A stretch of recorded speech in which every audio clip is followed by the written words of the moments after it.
Welcome to webinar number 7 of the PACE Pilot Implementation Series. Remember, the objective of this webinar series is to help you build a win-win-win business. A business where the customer gets value so that the customer wins, where the team members get financial and career growth so that the team members win, and the business owner gets business growth and time freedom, which becomes an ideal scenario for all three stakeholders. And this is possible only when the team and the business owner comes together to create massive value for the customer so that the business grows and the business can become capable of fulfilling the personal aspirations of the team members as well as the business owners. So remember, win-win-win is a joint responsibility, not a free opportunity. And there is no business that gives you that opportunity. So I want you to quickly turn to your business owner and say a big thank you to them. Come on, do that. Say a thank you to them. Thank you for saying thank you. Now, how do we build this win-win-win business? We build this win-win-win business using the PACE system.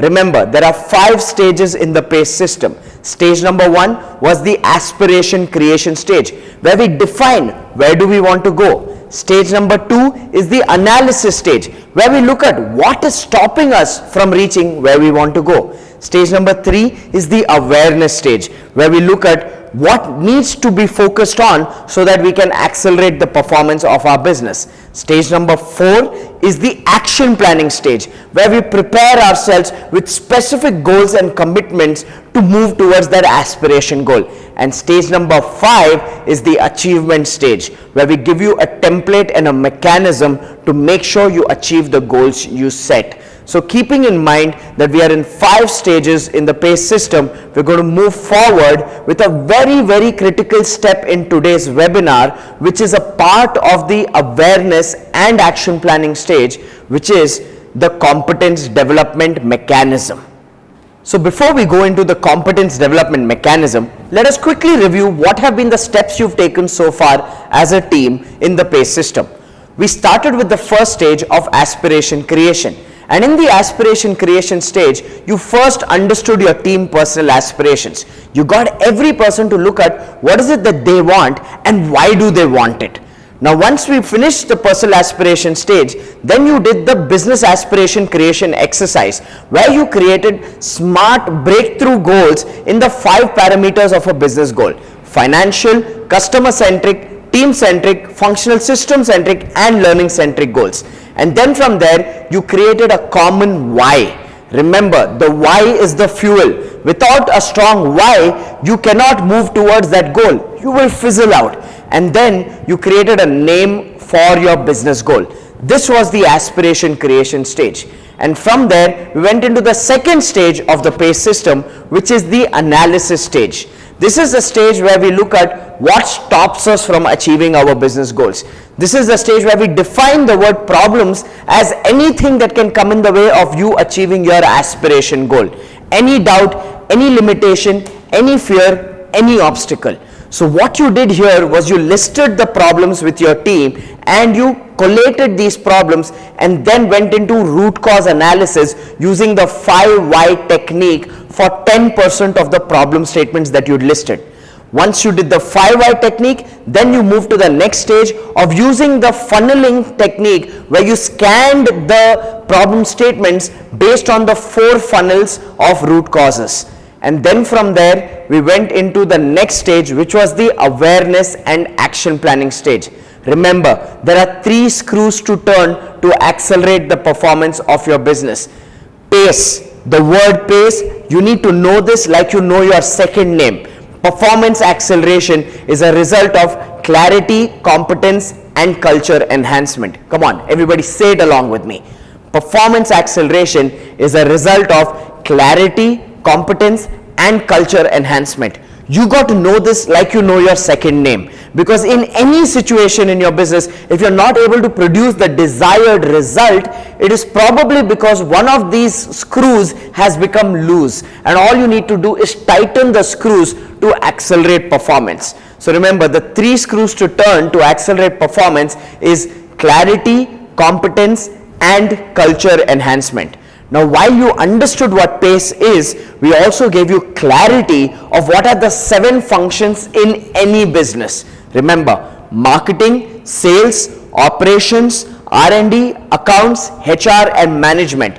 Unless and until these 7 functions are not functioning, you don't really have a business. If these 7 functions are not functioning consistently, then you have a very, very unstable business, because of which the owner dependency is very high, action consistency is low, and results and efficiency is very, very poor. So our job as a team, as a business, is to make sure we activate every single function in the business. And how do we activate these 7 functions? By having specific clarity on roles. And for role clarity, we taught you the 3 AM test template, where you define the role title, the role definition, the deliverables, and like we said last time, that you cannot have more than 3 or 4 responsibilities and deliverables for any particular role. It's a game of focus and time bandwidth. So remember, not more than 3 or 4 responsibilities for any role.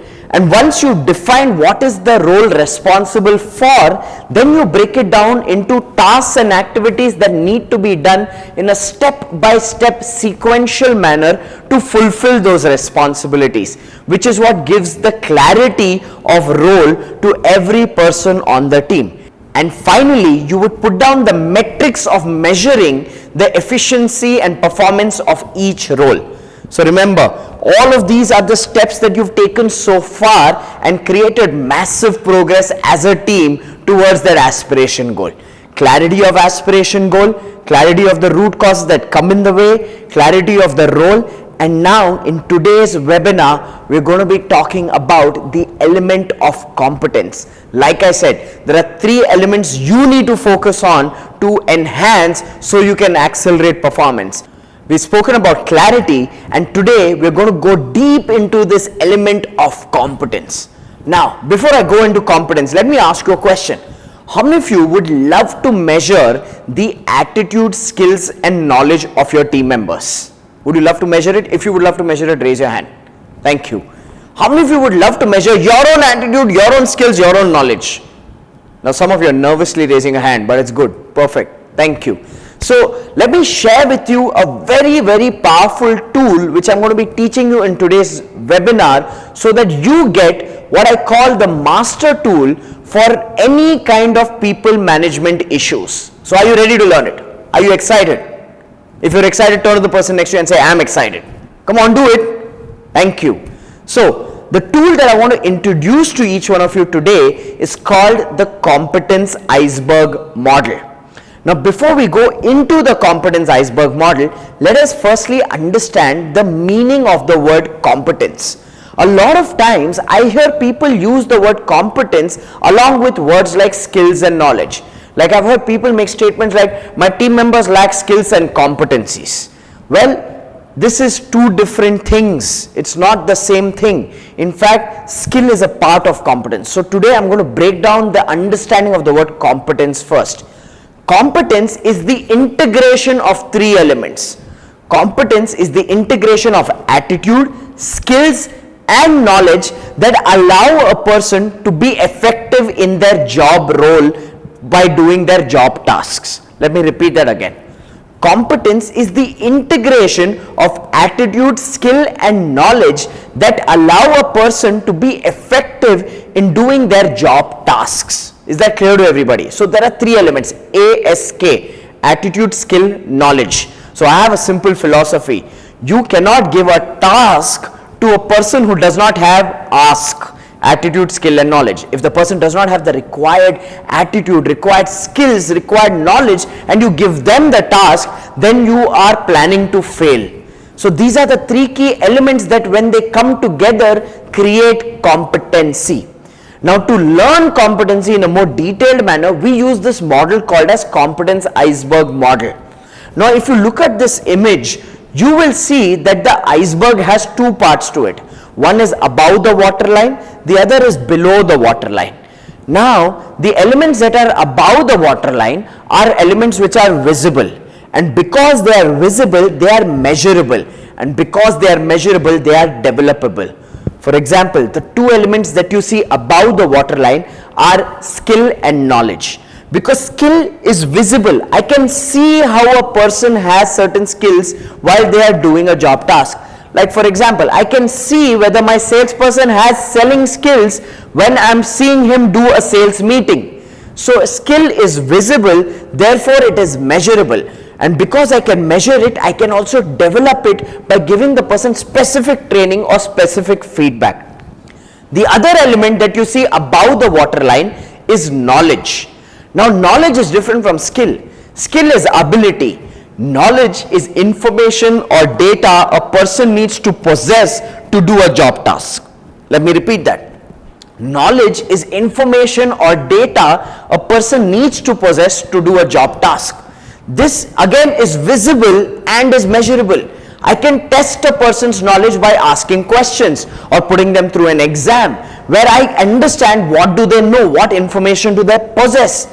Therefore, it is visible, it is measurable and developable.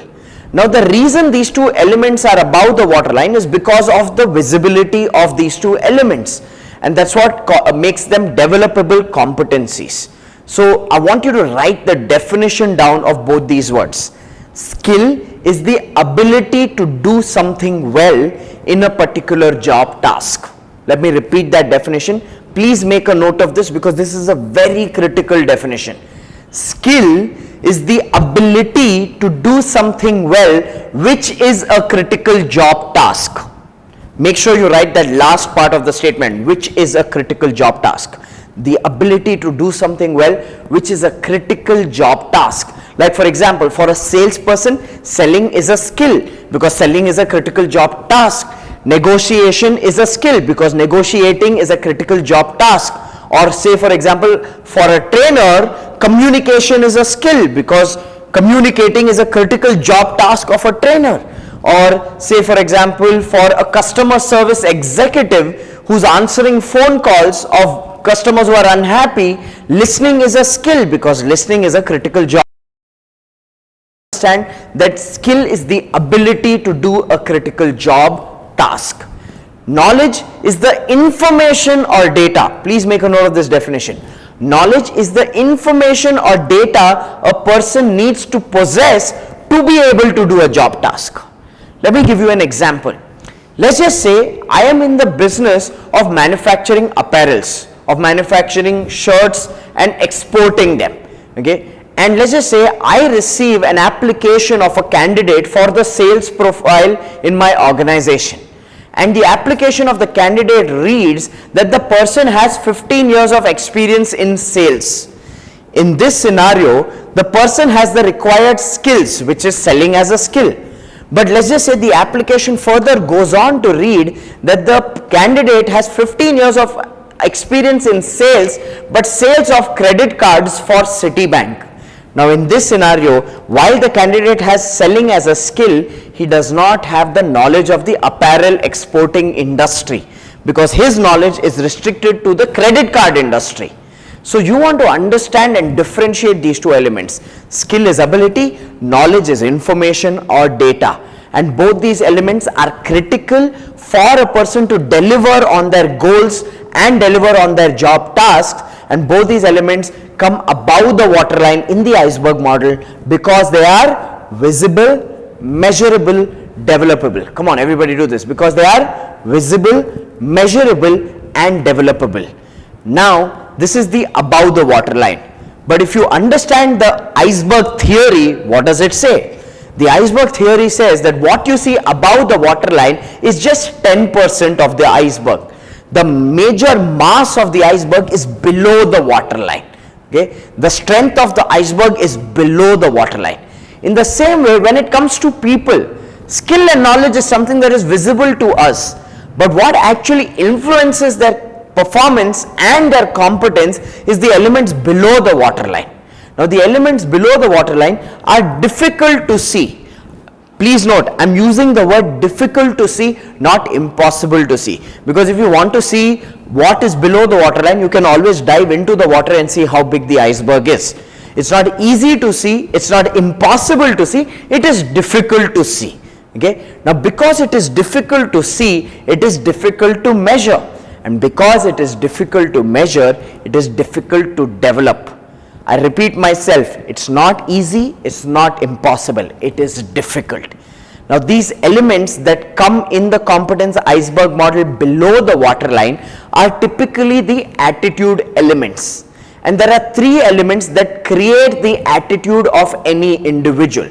So let's deep dive and go below the waterline to understand what are these three elements that dictate the attitude of an individual. The first element that comes below the waterline that dictates the attitude of an individual is their self-image. Everybody make a note of this word, self-image. Now please write down the definition. I would like to dictate this definition to you. Please make a note of these definitions. Self-image is how a person sees himself or herself in a particular job task. Please write that down. Self-image is how a person sees himself or herself in a particular job task. Because each one of us in different scenarios see ourselves a certain way. Like things that you're used to doing, you will see yourself as confident in it. Things that are new to you, you will see yourself as not confident in it. So self-image is how we see ourselves in a particular job task. And this is more powerful than skill and knowledge. Let me give you an example of it. How many of you in your business have made the mistake of hiring a person for one role but giving them some other role tasks and activities just because they have free time, and you have seen that even though this person has time on their hand, they are not willing to do those tasks and activities because they don't align to it. Let me give you a more specific example. Let's just say you hired an accountant for your business. Now you hired the accountant and that person looks at himself as somebody who's comfortable with numbers, as somebody who's not a communicator to people, somebody who likes processes, somebody who likes certainty and likes to do their work on the desk. Now let's just say you take this person and you realize that there's not too much accounting work to do, and the person is able to get their accounting work done in probably 2 days in a week, which means they have the remaining 3 to 4 days of the week doing nothing. And you feel, oh my God, there's so much more work for us to do as a business. Let me give this person some new tasks. And you tell this person, hey, listen, you do your accounting for 2 days in a week, but the rest of the week, why don't you make calls and set up appointments for the sales team to go and have meetings with potential prospective customers? Now, think about it. In your head, you feel justified thinking the person has enough free time. In your head, you feel justified thinking that you can train the person on the skills of communicating on the phone, and you can give them the knowledge in terms of the information that they need to speak on the phone while setting up these appointments. However, what you will notice is the person resists this task and activity. Why? The person resists this task and activity of telemarketing or telecalling because it does not align with their self-image. An accountant looks at himself as somebody who's a numbers person, somebody who's not a communicator, somebody who likes certainty in everything that they do. Whereas the self-image required to do the telemarketing job or the telecalling job is very different. A telecaller needs to look at himself as a communicator, which is completely conflicting to the way the accountant looks at himself. A telecaller needs to look at himself as a go-getter, somebody who's okay with rejection and still keeps on taking action. But an accountant may not have the confidence to take that rejection. A telecaller needs to look at himself as a people's person, but the accountant looks at himself as a numbers person and does not prefer communicating as much to people. Now in this case, what you're doing is you're creating a conflict in the self-image of the person. And when you create a conflict with the self-image of the person, no matter how much skill you try to impart, no matter how much knowledge and information you try to dump people with, they resist it because it does not align with how the person sees himself in that job role. So please remember this, it's not just about skill and knowledge, it's about how a person sees himself in that job role. That's what self-image is. And as you go lower in the iceberg, that much more stronger becomes the contribution of that element to the performance of that individual. So remember this, skill and knowledge is above the waterline. But what is more powerful than skill and knowledge is the elements of attitude that come below the waterline. And the first element is self-image, which is how a person sees himself or herself in that job role. The next element that comes in the competence iceberg below self-image is traits. So traits is the second element that dictates the attitude of a person. Now before we go into traits, I would like you to make a note of the definition of traits. So write this down. Traits are behavioral characteristics. Everybody write it. Traits are behavioral characteristics that add value to the skills of a person. So let's take an analogy of a cake. Let's just say skills are the bread of the cake. Traits are the cream on the bread, which gives the flavor to the skill.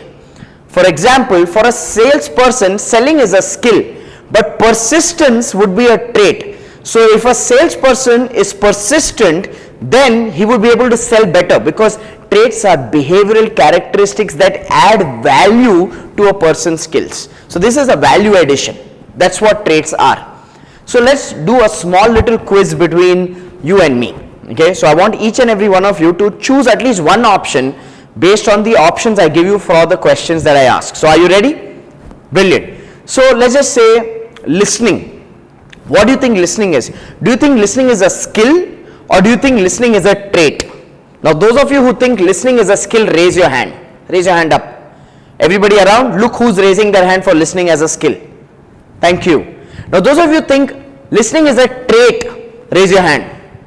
Come on, raise your hand. Okay, everybody look around who's raising their hand for trait. Now make sure every person's raised their hand for at least one option. If they haven't, let's do that one more time. Those of you who say listening is a skill, raise your hand. Thank you. Those of you who say listening is a trait, raise your hand. Thank you. Now those of you who said listening is a skill, wrong answer. And those of you who said listening is a trait, wrong answer. Yes, that was a trick question.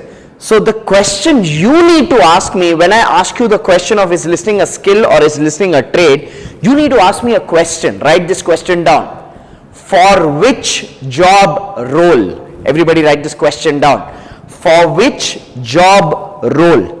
So if I ask you is listening a skill or is listening a trait, you need to ask me for which job role. And then I will tell you. Listening for a customer service executive who's answering phone calls and hearing customer complaints. Now for that person, listening is a skill, because a critical job task, what the person does is answering phone calls. So go back to the definition of skills. Skills is the ability to do a critical job task. So for a customer service executive, picking up the phone and listening to people is a critical job task. So listening will be a skill. But whereas for an accountant, listening would be a trait. It wouldn't be a skill. It's not a core job task of an accountant to listen. But it would be a value addition to his skills if the accountant is a good listener. Does that make sense? So I want you to distinguish skills and traits based on the job task. If it's an ability for a critical job task, then it's a skill. If it's a value addition, then it's a trait. Is that clear to everybody? Brilliant.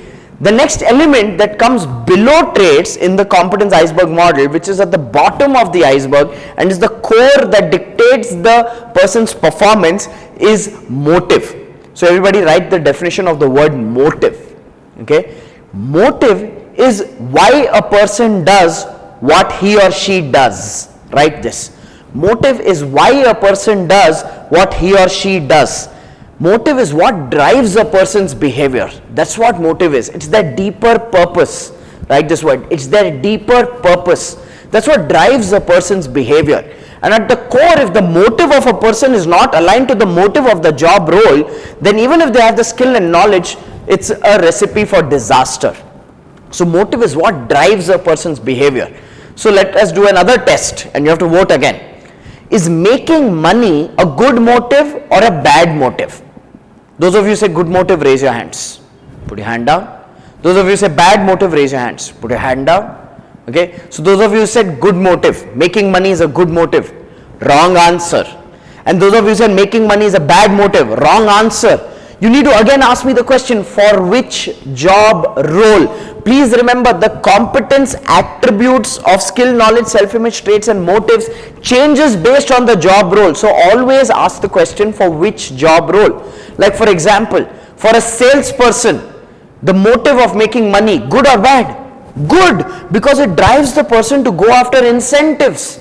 But let's just say for your procurement manager or for your vendor manager, okay, making money as a motive, personally making money as a motive, bad motive, because then the person will set up kickbacks and commissions from your vendors.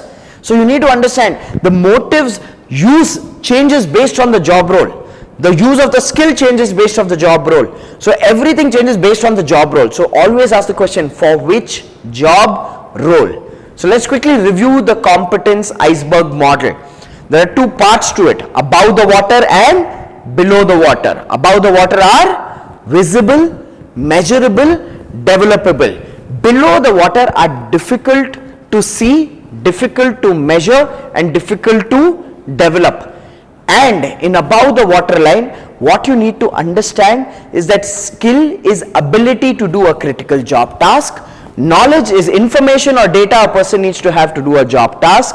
Self-image, which is below the water line, is how a person sees themselves while doing a job task. Traits are behavioral characteristics that add value to a person's skill and affect the attitude of that person. And motive is what drives someone's behavior. Now it's the integration of all these 5 elements that creates performance in a role. So for a person to be competent to perform the job tasks and accomplish the goals of the role, they need to have the aligning competency attributes. Please write these words. They need to have aligning competency attributes. Without the right attribute set based on the job task of that role, a person cannot be capable of delivering the result. Now, let me quickly teach you how you can use the competency iceberg model. Firstly, what you need to do is, in the previous webinar, you did the role clarity exercise. Remember, you wrote the role title, then you wrote the role definition, then you wrote the 3 or 4 deliverables and responsibilities that that person is responsible for in that role, and then you listed the tasks and activities in the step-by-step sequential manner, where you put down every single task that has to be done in that role to fulfill the responsibility, and then you put the metrics. So you remember your role clarity template, right? Now from your role clarity template, you need to focus on the tasks and activities section. Now this tasks and activities section of your role clarity template is the most critical part of the role clarity template, because it clearly tells you what are the tasks and activities a person has to do in a step-by-step sequential manner to achieve the goal of the role. So you focus on the tasks and activities, and based on every task, you need to ask yourself, to do this task, what skills do I require? To do this task, what knowledge do I require? To do this task, what should be my self-image? How should I view myself as a person? And to do this task, what should be the behavioral traits that are required to make me efficient at doing these tasks? And to do these tasks, what should be the motive required? Now here we've given you a sample of a telemarketing executive, somebody who has to display the task of sourcing database from the internet, somebody who has to do the task of making calls to set up appointments, somebody has to do the task for, say, coordinating of meeting details accuracy. Now for those kind of tasks, if you actually look at it, say for example, for making calls to set up appointment, the clear skills required for a telemarketing executive would be fluency in English. If the person is not fluent in the language, then he will not be effective at making those calls and getting meetings. The other skill that is required for this person is that this person has to be persuasive. Now this is a core skill, because he will get a lot of rejection. So that's why persuasion for a telemarketing person is a skill, because he has to, it's a critical ability to do a critical job task, okay, to keep calling even if he gets rejections. Another critical skill would be rapport building skills. The person should be very, very good at building a rapport with the person he's talking to, because he's making cold calls. So it's a critical skill. And another skill would be critical would be telephone etiquette, because he's making calls. It's a critical job task and it's a critical ability to have. So you want to break it down, saying for every task based on the role clarity template, no matter which role you are working on, what are the skills required, what is the knowledge required. Like for this telemarketing executive to be able to set appointments, firstly he needs to have the knowledge of corporate brands. He needs to know what are the different industries and what are the different companies in different industries. So that corporate brand's knowledge is very, very critical. So you want to break the competency attribute list based on the tasks and activities in the role clarity template. That is how you create the competency attribute list for every single role in your team. So are you ready for the assignment for this week? So here is the assignment for each and every one of you for this week as soon as this video ends. What I want each one of you to do is create version 1. Remember, you create version 1 of your competency attributes list based on your role clarity template. So each one of you worked on your role clarity template. Now focus on the tasks and activities, and for each task look at what are the skills I need.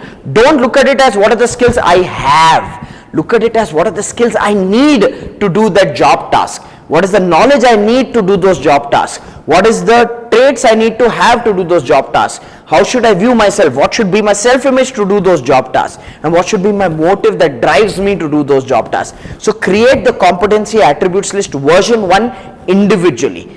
Now once you've created this version 1 individually, then go into a round of feedback with your team. Sit in groups of 4 or 5 or with your department teams and discuss each person's roles, competency attributes, and give each other feedback saying, hey, don't you think for this task this skill is required or this knowledge is required, and help each other add skills and knowledge to the competency attributes list or delete unnecessary skills and knowledge that have been listed already. So getting this feedback and creating another list would be your version 2. Now once you've got your version 2 of your competency attributes list, then you can show it to your reporting manager or to your boss, and they can give you feedback which will help you create version 3. So this is going to be your task number 1 for this week's work assignment, okay, after this webinar. Make sure you create the competency attributes list for every person in the office from the point of view of what is required to do the tasks and activities of that role, not necessarily what skills, knowledge, self-image, traits, motive the person has. Focus on the role, not on the person. And then we will create a development plan for the person using a model which I'm going to teach you in this webinar. You're going to create a development plan for every individual to develop the required skills, required knowledge, required traits, required self-image, and required motives to do that job role more effectively, and therefore enhance and accelerate the performance of that individual. So I will teach you that development plan template in a bit now in this video itself. So I hope the assignment is clear first.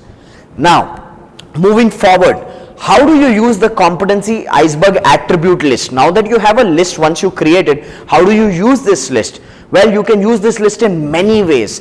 The first use of this list, please make a note of these points. You use this list for recruitment. At the time of recruiting somebody for a particular role, you need to have this list so that you can check their attributes as you are interviewing them or testing them.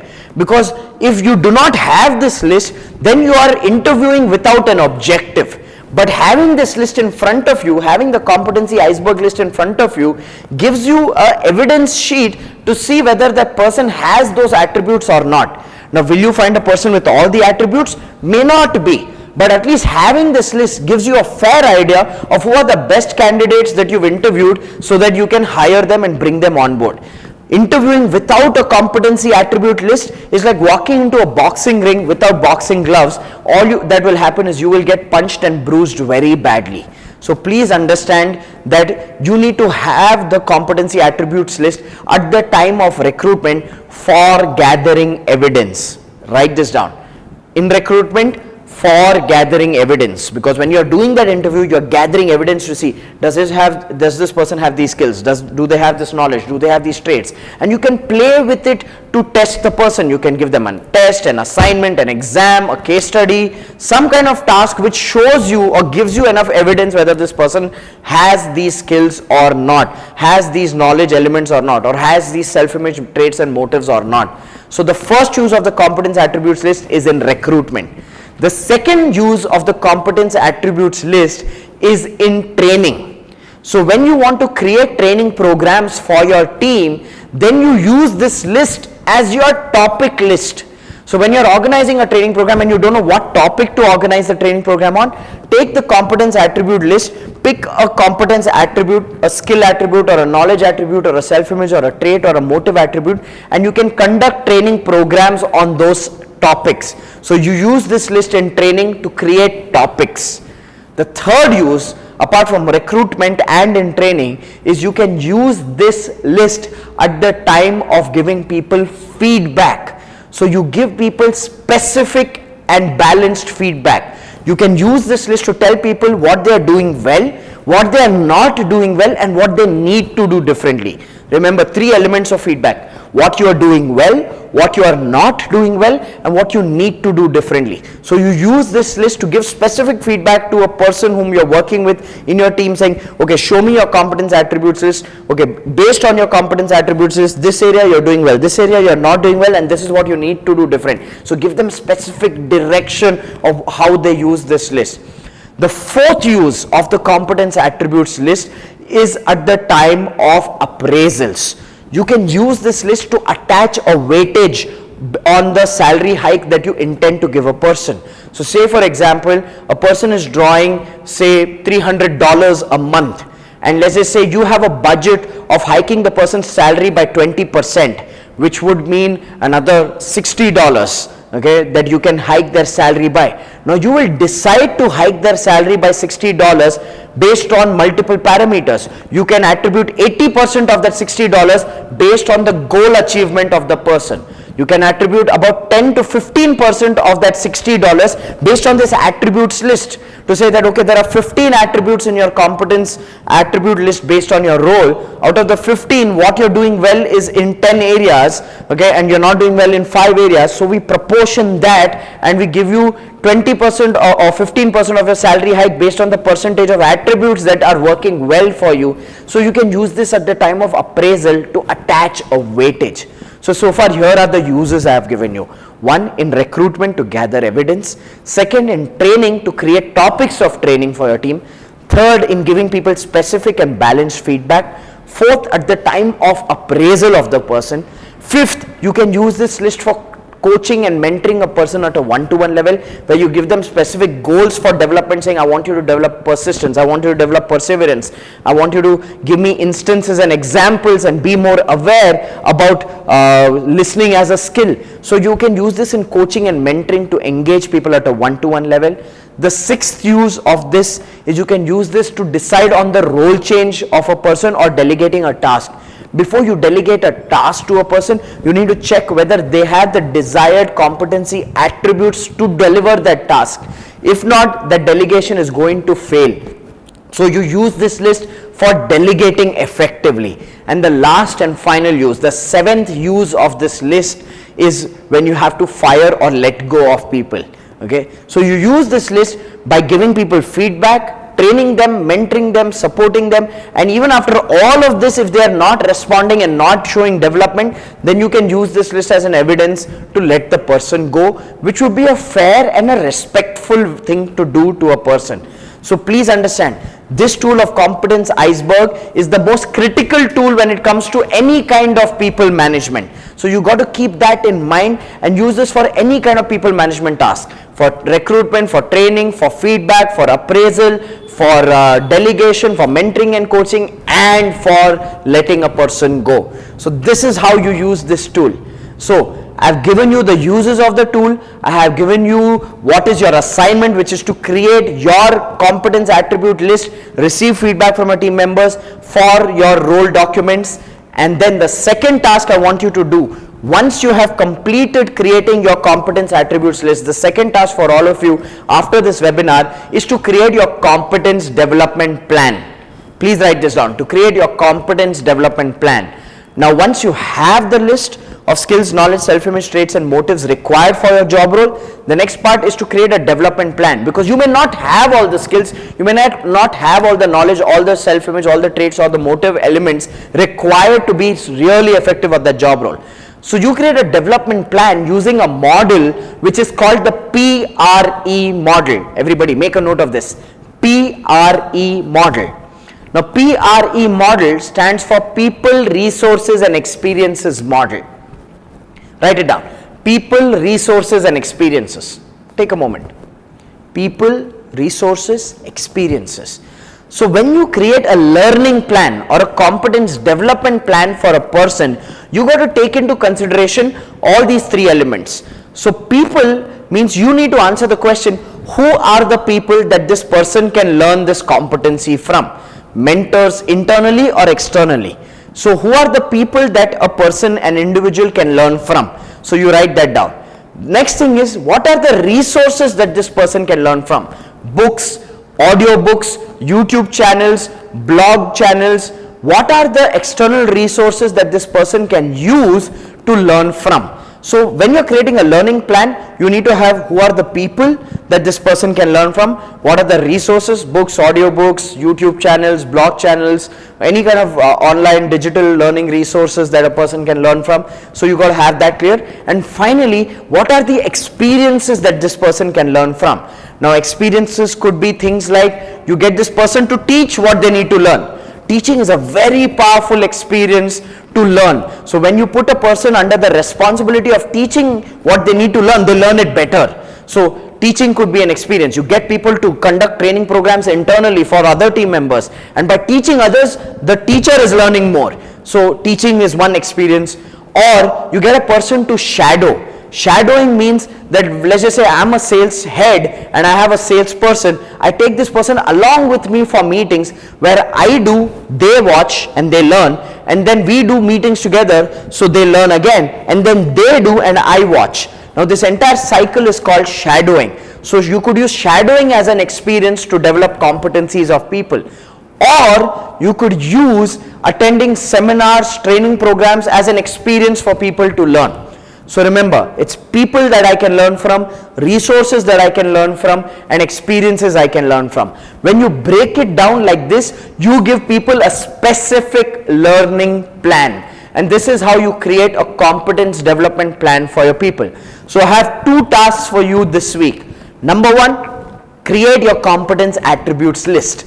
Number 2, create your competence development plan using the PRE template. And before you get into the task, I would like you to review what you've learned from this webinar from the point of view of the elements of the competence iceberg, the definition of each element, and then get into the activity of creating the competence attributes list individually, then as a team, receiving feedback, finalizing a competence attributes list, and finally creating a learning plan, a competence development plan using the PRE model, people, resources and experiences model. So this is your task for the week. This is Rajiv Talreja signing off from webinar number 7. Thank you so much for participating in this week's webinar. I look forward to seeing you in the next webinar. Thank you so much.